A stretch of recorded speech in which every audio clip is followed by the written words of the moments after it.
உங்களுடைய இந்த பொன்னான நேரத்துக்காக நன்றி. நம்ம இன்றைக்கி பார்க்க போகிறது ஒரு சூப்பரான டிஃப்ரெண்ட்டான குழம்பு ரெசிபி தான் பார்க்க போகிறோம்.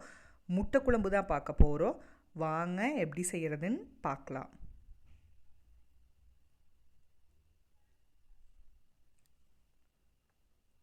ஃபஸ்ட் இதுக்கு ஒரு மசாலா ரெடி பண்ணிக்கலாம். அதுக்கு 3 ஸ்பூன் மல்லி, 2 ஸ்பூன் சீரகம், 2 ஸ்பூன் சோம்பு, 2 காஞ்ச மிளகாய், ஒரு சின்ன துண்டு பட்டை, 4 கிராம்பு உள்ள சேர்த்துட்டு மீடியம் ஃப்ளேமில் வச்சு இதை நல்லா வறுத்துக்கலாம். வறுத்துட்டு இதை ஒரு மிக்ஸி ஜாருக்கு மாற்றிட்டு நல்லா ஆற வச்சு நைஸாக அரைச்சி எடுத்துக்கலாம்.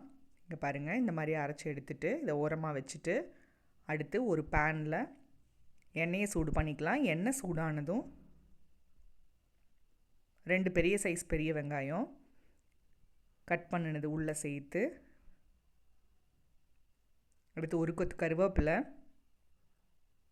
இது எல்லாத்தையும் நல்லா வதக்கிக்கலாம்.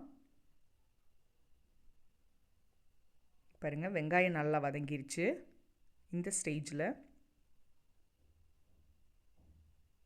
ஒரு பெரிய சைஸ் தக்காளி பொடியாக கட் பண்ணினது உள்ளே சேர்த்து இதையும் நல்லா வதக்கிக்கலாம்.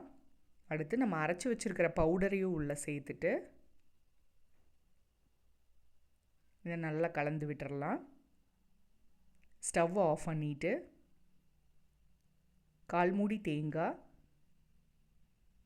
சின்ன துண்டு இஞ்சி, 2 பல் பூண்டு உள்ளே சேர்த்து ஒன்ஸ் கலந்துட்டு இதை ஆற வச்சு நம்ம கொஞ்சமாக தண்ணி விட்டு நல்லா நைஸாக அரைச்சி எடுத்துக்கலாம். பாருங்கள், இந்த மாதிரி அரைச்சி எடுத்துட்டு அடுத்து 6 முட்டை வேக வச்சு ஓடெல்லாம் எடுத்துட்டு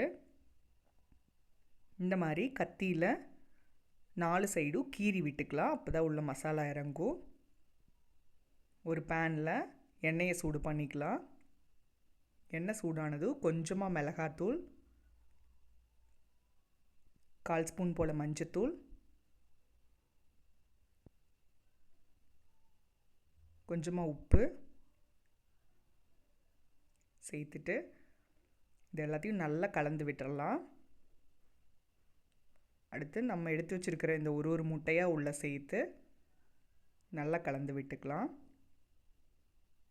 அப்போ தான் முட்டை தனியாக சாப்பிடும்போது பார்த்திங்கன்னா நல்லா டேஸ்ட்டாக இருக்கும். கலந்துட்டு ஒரு கொத்து கருவேப்பிலை இதுவும் சேர்த்து முட்டையோட கலர் லைட்டாக சேஞ்ச் ஆக வரைக்கும் வதக்கிக்கலாம். பாருங்கள், இந்த மாதிரி வதக்கிட்டு நம்ம அரைச்சி வச்சுருக்கிற இந்த மசாலாவை உள்ளே சேர்த்துடலாம். சேர்த்துட்டு தேவையான அளவு தண்ணி விட்டுக்கலாம்.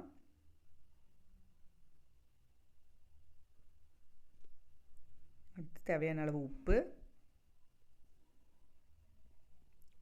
சேர்த்துட்டு மூடி வச்சு நம்ம வேக வைக்கலாம். ரொம்ப நேரம் வேகணும்னு இல்லை, இந்த மசாலாவோட பச்சை வாசனை போக வரைக்கும் வெந்துச்சுன்னா போதும்.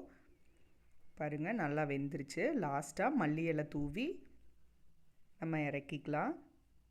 இது பார்த்திங்கன்னா சூடான சாதம், சப்பாத்தியோடையெல்லாம் சாப்பிட்றக்கோ அவ்வளோ சூப்பராக இருக்கும். நீங்களும் வீட்டில் ட்ரை பண்ணி பாருங்கள். அறுசுவைகளும் சங்கமிக்கட்டும் அனைவரது இல்லங்களிலும்.